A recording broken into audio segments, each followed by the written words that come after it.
wanted to make a little video on this pistol I have here. This is a Smith and Wesson M&P. It's a pre-victory model, which means it was pre the 1 million serial number range, and it was also pre-war. It's chambered in 38 Smith and Wesson, and I'll show some of the interesting things about this particular pistol. Now, the grips on this gun are wrong and they've been replaced. This gun should have the small narrow grips. I think it would still have the medallion in the checkering. The actual victory models, the grips were just smooth, but the pre-victories should still contain the medallion and the checkering. It's just that they were a little narrower. And on my pistol, the way I bought it, it was missing the little latch here. It's no big deal. You can still activate it with your finger, and the threads are still on it. It's just for whatever reason it was missing, and I ended up picking this gun up for a pretty good deal because the latch had moved. Because there was no latch on it, this piece here had moved, and it sort of jammed up the gun, so you couldn't get the cylinder out.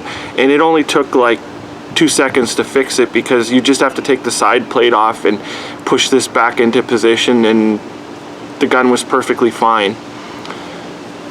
So some of the things, like, well, first we can go over the markings here. You can see the Smith and Wesson branding in the roll marks,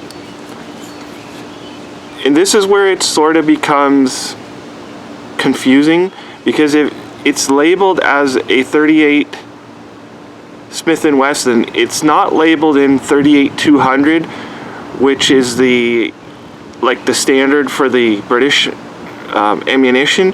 And if this gun was issued to British military or Canadian military, it would probably say 38-200. I'm not an expert on these pistols at all, the Smith and Wessons, and how they were marked, but I'm just guessing.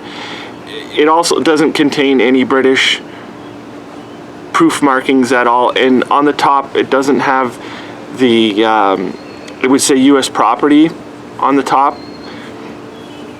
However, the serial number on the bottom here, you can see the serial number, and then you can see it's been proof marked, American proof marked, with the little bomb, the WB, which is the initials of the inspector, and I'm not sure who it is, but it has the flaming bomb.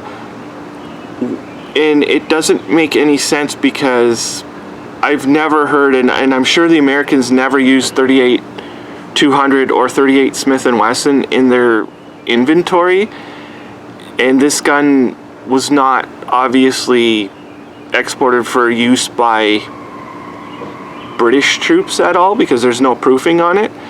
So it's very weird that it would have the military inspector markings and what I would assume is a commercial 38 Smith and Wesson stamp on here. So I'm not sure the whole history of this pistol.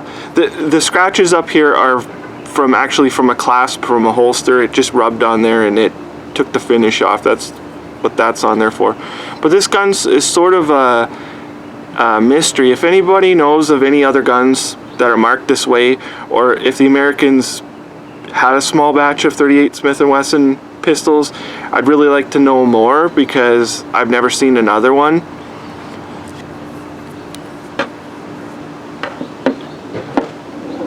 As far as ammunition is concerned, you see the guns more often than you see the ammunition.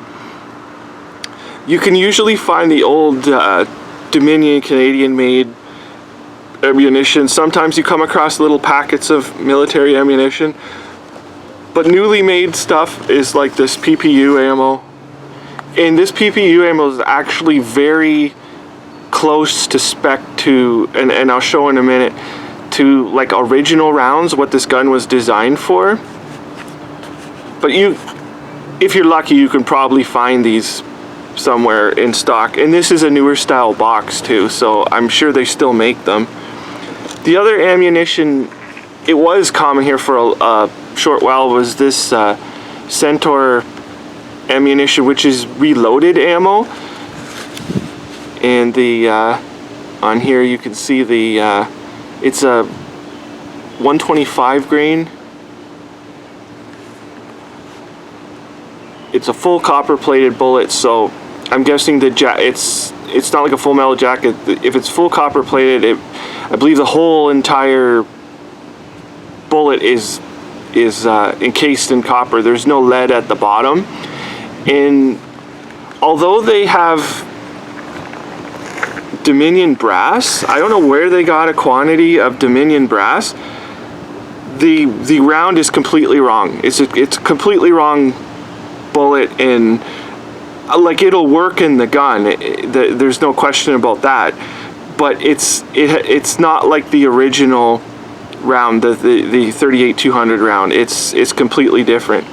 Like, this here is an original 38-200 round. This is a Canadian full metal jacket military round. It's Dominion 1943, and you note that they're labeled 380 is what the actual head stamp on them, and actually they're comparable to 38 automatic. Or 380 automatic. They're very similar in power, I guess, and performance. But this is an original full metal jacket round.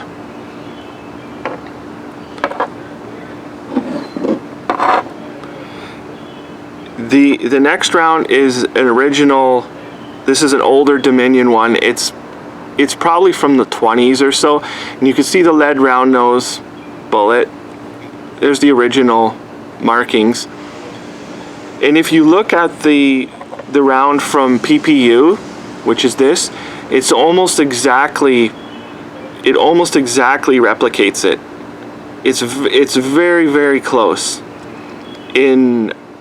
It might just be slightly shorter, the bullet, but it's lead, and it has that sort of appearance. And there's the head stamp on it, but it's very close for a modern round to get as close to the older round. This here is the Centaur round. It's completely it's not even close. Like, the brass is fine, and they use a Dominion case, which is kind of nice, but the bullet is flat nosed, and I'm not sure what it's for, but the shape of it is completely wrong. Like, I guess it's all they had, or it's the cheapest way they could make them, but the round is completely wrong. So I just thought I would show this pistol a little bit of information on it, and see if anybody else has any information on this pistol, why it carries American military proof stamps, yet it carries what I would say is a commercial ammunition designation. It also doesn't have the typical export markings with the US property or any British or Canadian proof stamps on it. And the finish on this is the original finish. It's just a little bit, like, it's quite worn. So anyways, I just thought I would do a quick video, and thank you for watching.